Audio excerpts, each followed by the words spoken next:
Taong 2020, nang may kasaang laban kontra kay Naoya Inoue at ating pambato na si Janriel Casimero.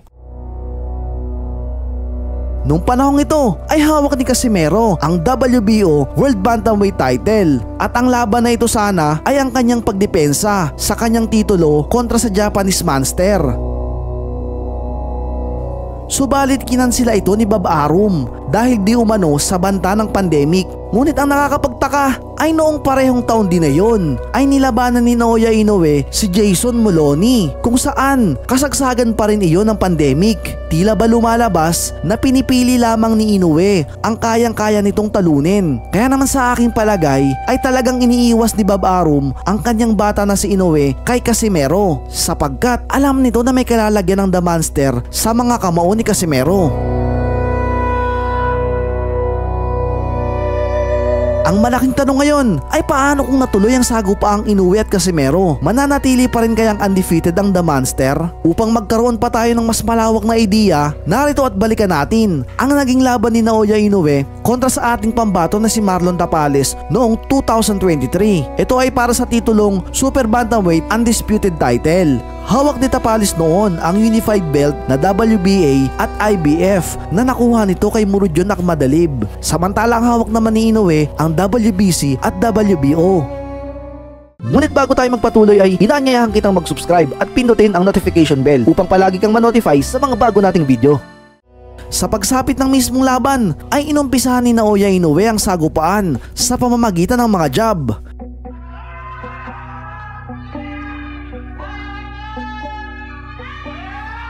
Ito ay para sukatin ang tamang distansya nito mula sa kalaban na si Tapales.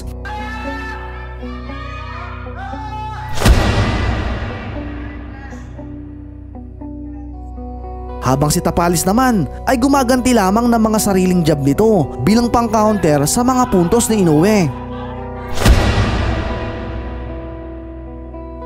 Walang padalos-dalos at parehong nagbabasa ng galaw ang parehong mandirigma. Subalit mas ramdam na mas mabilis na tumutunog ang mga bitaw ni Inoue.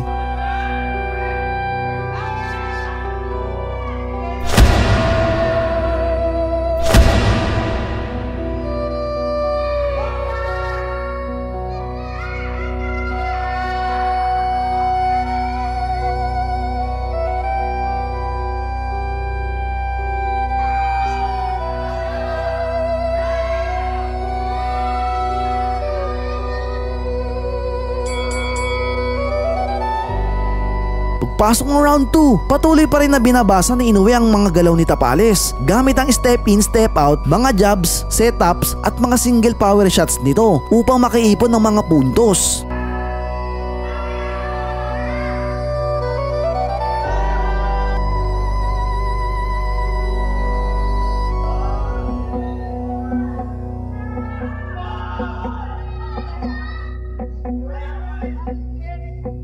Sinusubukan namang guluhin ni Tapales ang ritmo na ginagawa ni Inoue. Subalit, kailangan na doblehin ni Tapales ang bilis upang mauna ito sa palitan ng mga puntos.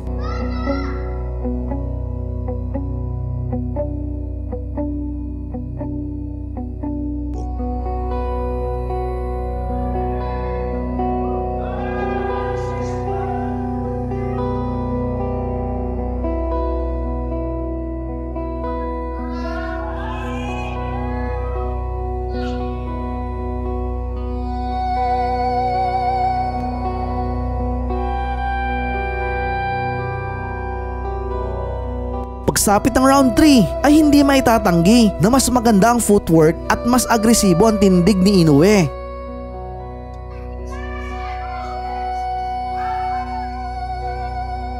Kapag umaatake naman si Tapales, mabilis ang anggulo at counter ni Inoue.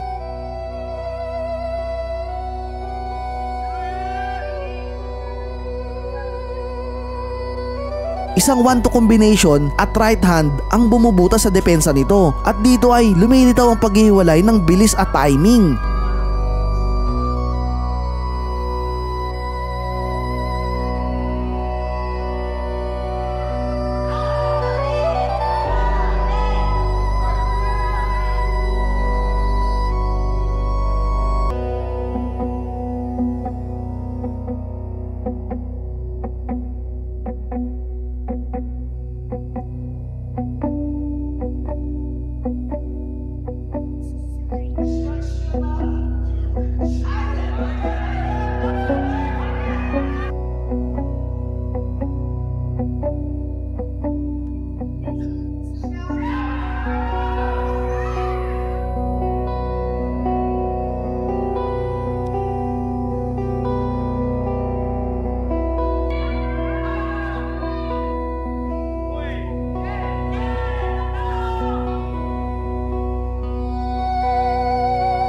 Sa dulo ng round 4, sa gitna ng pagpapalitan sa katawan ay nakakuha si Inoue ng isang malinis na left hook na siyang naging dahilan ng pag-upo ni Tapales sa kasagsagan ng laban.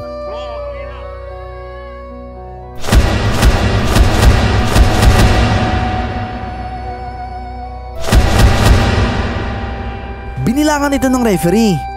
Halatang nasaktan si Tapales sa tirang iyon. Subalit, dito mo talaga kabibiliban ang dugo ng isang Pinoy na mandirigma at nagawa pa na magpatuloy ni Tapales sa laban. Sa pagkakataong ito ay tila ba pumapabor kay Tapales ang takbo ng sitwasyon nang ito ay mailigtas ng pagtunog ng bell.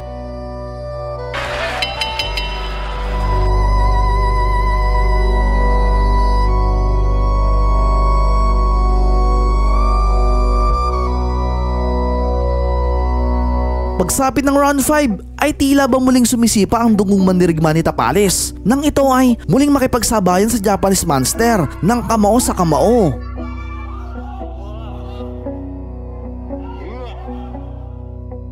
Subalit, bagamat nakakuha si Tapales ng mga ilang mga puntos ay hindi maitatanggi na hawak pa din ni Inoue ang takbo ng sagupaan.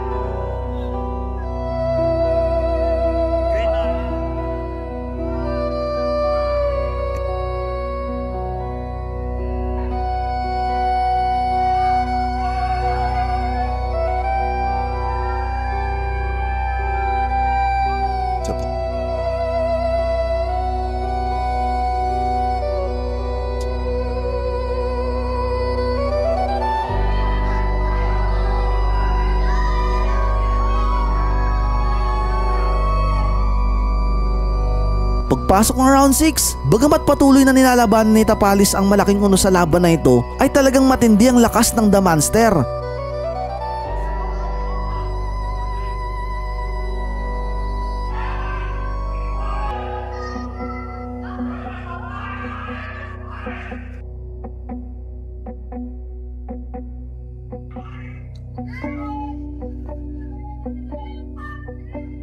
Sa huling minuto ng round 6 ay nagpakawala si Inoue ng mga mabibigat na kombinasyon na siyang tuluyang tatapos kay Tapales. Subalit nakakapagtaka na nagagawa pa ring masurvive ni Tapales ang mga ataking ito ng The Monster.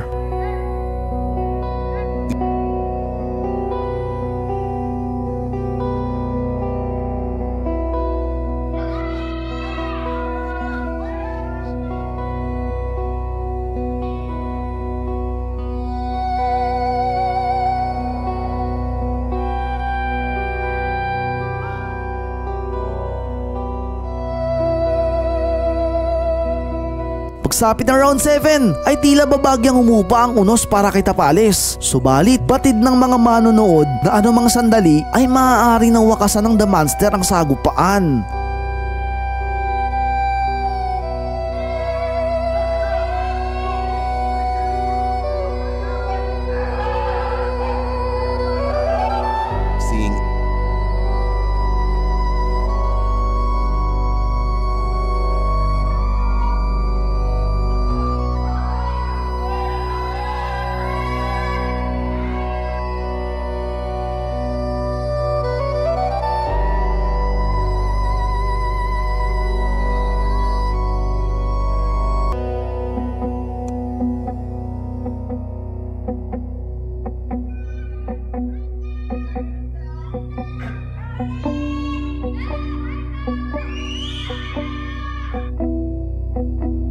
Pagpasok ng round 8 ay sinusubukan ni Tapales na makipagsabayan ng dikitan kay Inoue upang mawala sa rhythm ang Japanese Monster.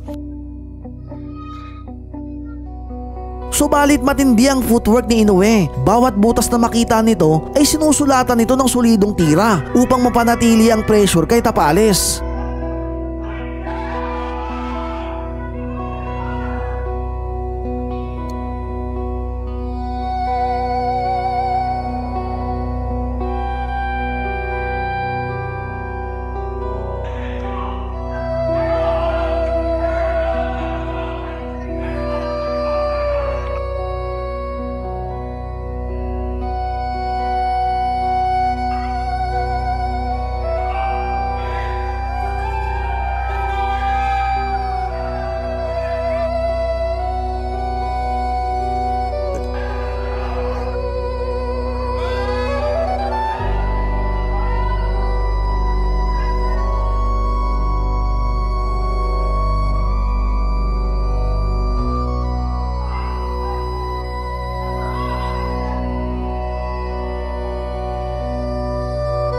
Sa round 9, sa tuwing magbibitaw si Tapales ay tila ba agad na nagbibigay ng babala ang The Monster kung gaano ito kapanganib. Sa bawat atake ng Pinoy ay lalong tumitindi ang timing ng Hapon at tila ba nakikita na nito kung kailan babagsak ang Pinoy.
Pagpasok ng round 10, bagamat marami-rami pang hangin ang natitira sa Pinoy, ay isang malakas na kanan ang naipatama ng Hapon at ito ay naging dahilan ng pagbagsak ni Tapales. Binilangan ito ng referee.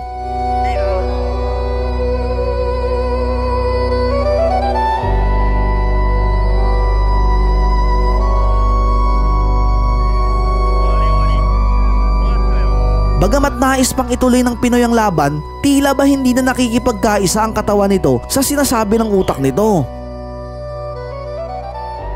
Bagamat natalo ang Pinoy sa laban na ito, ay nakuha naman ni Tapales ang respeto ng mga Japanese fans sapagkat isa si Tapales sa mga nakaabot sa late rounds sa kamay ng The Monster.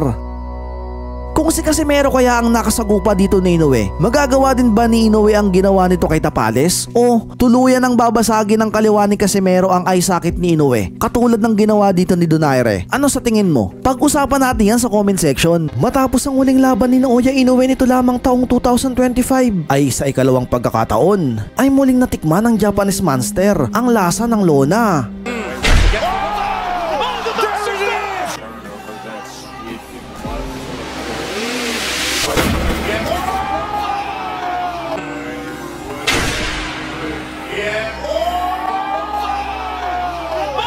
Ito ay kontra sa American fighter na si Ramon Cardenas. Ang matindi pa dito mga brad ay hindi naman kilalang fighter si Cardenas at never pang lumaban ito para sa isang championship bout. Kaya naman, malinaw na isang pag-cherry pick ang ginawa ng kampo ng The Monster sa huling laban ito.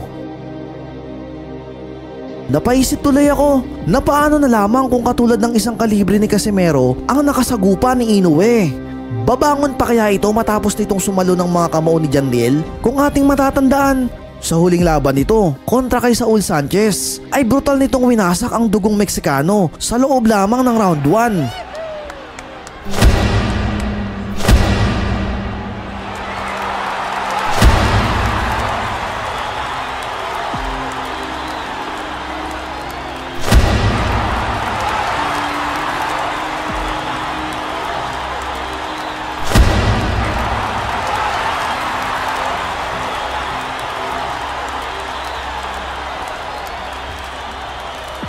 At partida pa mga brad.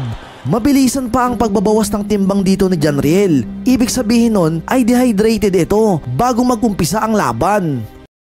Matapos ang laban na ito ni Janriel ay tila ba kinabahan ang kampo ng The Monster at tuluyan na nilang sinabi na hindi na nila ilalaban ang kanilang bata na si Naoya Inoue kay Casimero dahil dismayado umano sila sa pag-overweight nito. Talaga nga bang dismayado sila sa pag-overweight ni Janriel? O baka naman alibay lamang nila ito upang tuluyang maiwasan ni Inoue si Casimero? Para magkaroon pa tayo ng malawak na idea sa tunay na lakas ni Casimero, narito at balikan natin ang isa sa pinakamahirap na pinagdaan ng laban noon ni Janriel. Ito ay kontra sa isa sa pinakamadayang pambato ng Thailand na si Amnat Ruenrong. June 27, 2015, matapos ang kanilang unang sagupaan, ay kontrobersyal na natalo si Janriel sa Thai fighter na ito via unanimous decision. Kaya naman agad na naikasa ang kanilang rematch, 5 buwan lang ang nakalipas. At ito ay para sa titulong IBF World Flyweight Belt. Sa laban na ito ay kampanteng-kampante ang Thai fighter na muli nitong makukuhang tagumpay. At sa pagkakataon daw na ito ay tatapusin nito si Casimero sa pamamagitan ng brutal knockout. Ang laban ay ginanap sa bansang China kung saan parehong dayo ang dalawang mandirigma. Bago mag-umpisa ang laban ay kapansin-pansin na pangiti-ngiti pa ang Thai fighter. Tila ba gustong ipamukha nito na magiging easy fight lamang sa kanya si Casimero sa pagkakataong ito. Subalit hindi naman dumayo ng bansang China si Casimero upang matuhits lang ng Thai fighter na ito. Kaya naman sa pagpasok ng round 1 ay naging maingat si Casimero sa mga galaw nito. IBF Flyweight Championship and the center of the ring is a Casimero. Matiyaga at masipag ito na bumato ng mga kaliwang jab upang mai-set up nito ang malakas na kanan. Subalit, kilala ang Thai fighter na si Amnat Ruenrong sa paggamit nito ng teknik na hindi kasama sa boxing, katulad ng pagre-wrestling. Kaya naman tulad sa unang laban nila ay hindi magiging madali ito para kay Casimero. To do a clinch and to avoid his opponent from getting any forward momentum with their shots, as he does right there. Yeah, and I tell you, in that room right now, he worked the jab. That's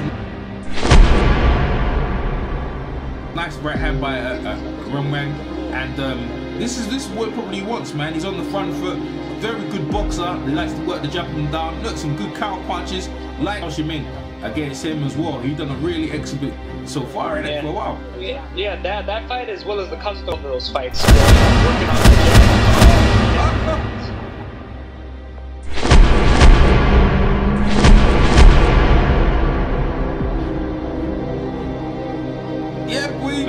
Good counter right hand right there from Amnat. That's what it's all about. Showing that you have to respect his timing, because in spite of the fact that Amnat struggled to make weight, he's looking pretty sharp here early on. Absolutely, man. He's looking alright, boy. Casimero, he's landing the right hand. Oh, here comes the wrestling. And he's down on the floor again. This is what we're talking about here, man. Yeah, I'm the man who's boss, regardless of if it's a legal technique or illegal.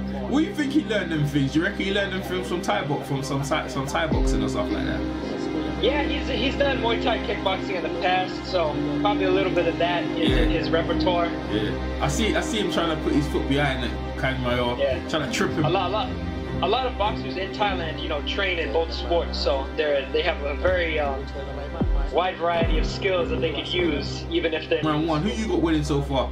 Yeah, I'm not winning so far. He's landing the cleaner punches. Casimero's looking to load up on something big to get respect from Amnat, but he hasn't quite got the timing down yet. Amnat's still a little bit too sharp defensively. Yeah, he's looking... Good jab to the body. Yeah, absolutely, man. He's looking good. And I got to give the champion this round here, Tony Weeks in the referee. Oh, good counter right hand. Right, and Rumran looking alright, well, and then look, I tell you what, he's probably frustrated Casimero from the last fight. Oh, another good counter right hand. 10 seconds left in round 1, and there's the tap on the apron right there. Good body shot. Good body shot. Yeah, he digged that one in, and Rumran didn't like that one, but I gotta give him the round, and that's round 1 in the books. Sa pagsapit ng round 2, bagamat may karumihan ng bahagya ang estilo ni Amnat Ruenrong, ay hindi maitatanggi na may husay at galing din ang Thai fighter na ito. Kaya naman, nahihirapan na pumasok ang opensa ni Casimero sa perimeter ng Thai fighter. Mike Tyson are ringside now. Mike Tyson and Roy Jones are ringside because this is a part of the IBF annual convention. So these title fights here are part of the IBF convention. They had Mike Tyson and Roy Jones there to enjoy the festivities and to basically just be a part of the whole IBF convention that they have every year. Cool, man. So it's a good event. So these guys here fighting for the championship, and you just heard white celebrities are there on hand. And I tell you what, man, the Filipino fighter boy, but it's fighting in China, it's pretty good. There's neutral ground for both of them anyway. So there could be no complaints about any bias and stuff like that. Tony Weeks is the referee, he's from America. So fair play, I guess that's fair thing. The judges as well. Yeah, Tony Weeks gave a stern warning to Amnat for that little bit of a push down that he had in the last round. So it's something that he hasn't been able to get away with thus far in this fight. Yeah. I mean, some of these fights, to be honest with you, they could have been thrown out. But this fight here is quite clean, and that Rowan hasn't really dictated like he normally does. And when he fighting Kazuka Ioka, man, he absolutely dominated that fight, man. He looked marvelous, and that's the sort of boxing skills he's shown. I don't too know who notable names on Kasamayo's record. Who's you got? Kasamayo. Who's he fought apart from that Rowan on his record, on his resume? Casimero has a couple of good names on there. He has two of his losses were to former champions Moruti and Talane of South Africa and Ramon Girales Garcia of Mexico. Two very good fighters. But he also has wins over former champions Pedro Guevara of Mexico and Luis Lazarte of Argentina. And Luis Lazarte is another fighter who was notorious for being a very, very dirty fighter. A guy that fouled you in all kinds of ways, even beyond what Amnat does. So Casimero has a lot of experience with fighters who decide to use. Subalit sa huling bahagi ng round 2 ay nagawang butasin ni Casimero ang depensa ng Thai fighter. Ito ay nang puntirehin nito ang lower body ng Thai fighter at saka nito pinasok ang ulo ng kalaban. Nang makita nito nakababa na ang depensa ng Thai fighter. The light flyweight title that he previously held, but he eventually gave that up in order to move up in weight since he could no longer make one away, and he fought Amnat Rowan.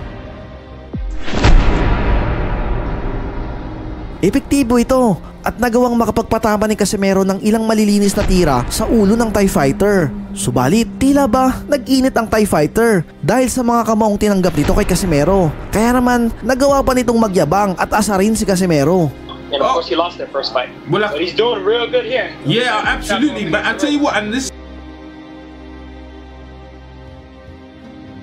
He's Kinology, he's coming back and he's standing toe to toe, which he normally doesn't do. See, Amnat is getting a little bit angry. He's taunting him, he's counter punching him, he's getting a little bit upset at this guy coming in here trying to take his belt. Yeah. And normally he just go boxes and just stays on his back foot and just moves around, but for some reason he wants to stand toe to toe, and that's not really him. You see, look at that, how he's ducking behind. These are little things he does, like to frustrate his opponent. And that's round 2 in the book. Pagpasok ng round 3, ay nag-umpisa ng gumamit ng mga pinagbabawal na teknik ang Thai fighter. Para ma-idea tayo mga brad, ay lubhang napakahirap makasagupa ng isang mandarayang kalaban sa larangan ng boxing sapagkat sinisira nito ang emosyonal disiplina ng isang fighter at nagiging sanhi ito upang mawala sa focus ang isang boksidor at siguradong ganito din ang kalagayan sa mga sandaling ito ni Casimero. Right now, here in round 3, IBF Championship. I tell you what, man, I'm Rank Nosy boy, he better focus, and this ain't gonna be like the first fight where he was in cruise control. I think this fight's actually personal. The two of them act like they don't like each other. You know what I mean? There's some venom in this fight here, and that one's trying to prove him, which is not really customized as him. Look at that, headlocks in there. Tony Weeks comes to the break. Yeah, very much so. There's a lot of bad blood between these two that's been simmering for over a year now. Yeah, because obviously he probably feel like he was hard done by on the decision, and he's looking to vent it. And Casimero is not really throwing that many punches. It's like he's just waiting for certain punches right now. It's just loading up. He's getting picked off by the jab right now. Yeah, not right. Controlling the center of the ring, showing his ring generalship. He's trying to counter him. He's trying to counter Rungwang over. Rungwang's got long reach. He's got to reach in a bit closer if he wants to do that. But Rungwang, beautiful left right. Nice left hook. Yeah. And Rungwang's still dictating the pace with the jabs. The little jabs to the stomach like Mayweather does. Listen, people don't think what he does, it brings your hands down so you can set up your headshots. So yeah, it does that, and it also keeps fighters at bay. It keeps them at distance, which is right where Amnat wants them to be. yeah. So you just pick them off from long distance. Well, most people call it a rangefinder, or you can steady. But listen, after a couple of punches, jab to the stomach, hey, it might knock the wind out of you later on. I mean, if you take the air out of the tires, then eventually the car becomes flat, and then you can just start bumping off. It becomes a lot more difficult to get on the inside, where Casemiro is looking to do his best work. But Roman keeps jumping in with his punches as he's trying to jump into land his hooks, and Casemiro is trying to time him. Roman better wind up for that as he keeps jabbing. I mean, if he just keeps boxing and letting the fight come to him, it's fine. But it's them jumping, leaping punches. Casemiro's trying to time him. Look at it there, he's trying to time him with that. Ooh. And he throws him down to the ring, underneath the bottom of the ring. Yeah, I'm not trying to get in his head. He's really trying to get in his head. Tony Weeks warns on that a second time. He may wind up getting points deducted if he keeps that up. Absolutely, man. The fans on hand, everyone's focused in this fight. And this fight's got big stake. The repercussions of this fight, a Chocolatito fight.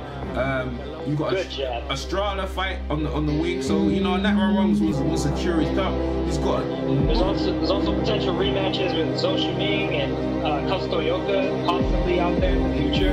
And then there's also some good up-and-comers like our boy Namapan Chokchan. Yeah. Well, yeah, you know about that kid right there. That's the one right there. Everyone's looking at.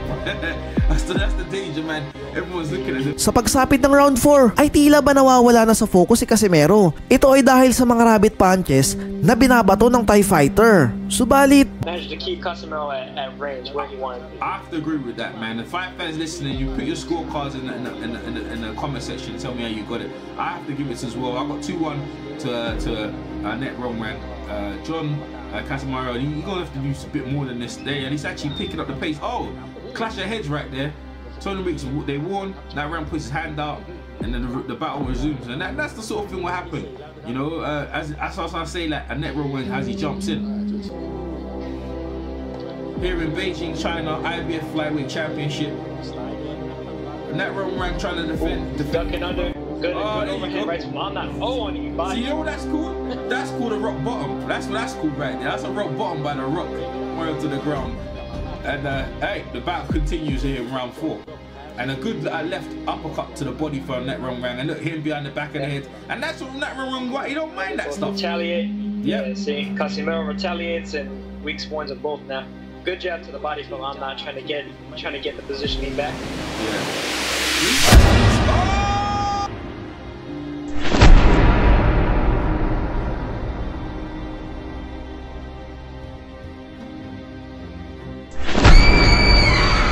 makalipas lamang ang 1 minuto sa round 4 ay biglang bumagsak ang Thai fighter. Ito ay nang tamaan ito sa muka ng isang mabilis na counter left hook mula kay Casemiro.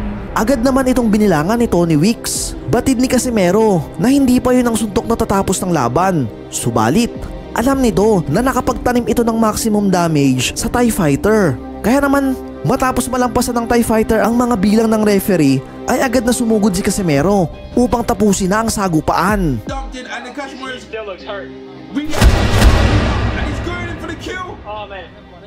I told him going in hard right now. I'm not throwing hard back.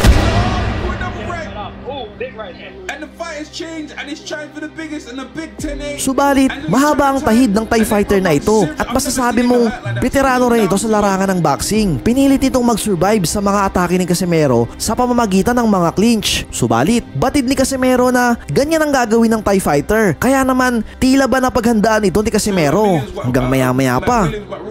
This one here really hurt his legs. Anna is very hurt, but he's throwing back with bad intention. Yeah. Nice overhand. He's trying to trip him, and he's trying to trip him with his leg. I saw that in that row. Yeah. It looks like he trying to survive. I tell you what, man, and he's after him. And the Philippines trying to take out a year of frustration or after what happened in Thailand, and he's taking out Net Roman. Good right to the body. And he's definitely Casemiro is not trying to keep hold on, and he's walking the line.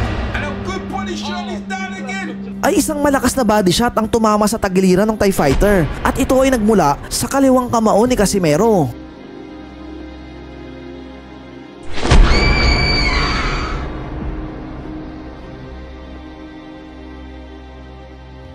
the body. Sa pagkakataong ito, ay tila balantang gulay na bumagsak ang TIE Fighter sa ibabaw ng lona. Binilangan ito ng referee, subalit hindi pa man natatapos ang bilang ng referee ay sumenyas na ito, natapos na ang laban. And what a shocker upset of the year, going on along with Uchiyama getting beat by what's his name, Joe Corrales. Anong masasabi mo sa laban na pinakita na ito ni Casimero? Kaya bang saluhin ni Inoue ang mga kamao ng isang kwadro alas? O tuluyan lang na mag-aalibay ang kampo ng The Monster upang maiwasan si Casimero? Ano sa tingin mo? Pag-usapan natin yan sa comment section.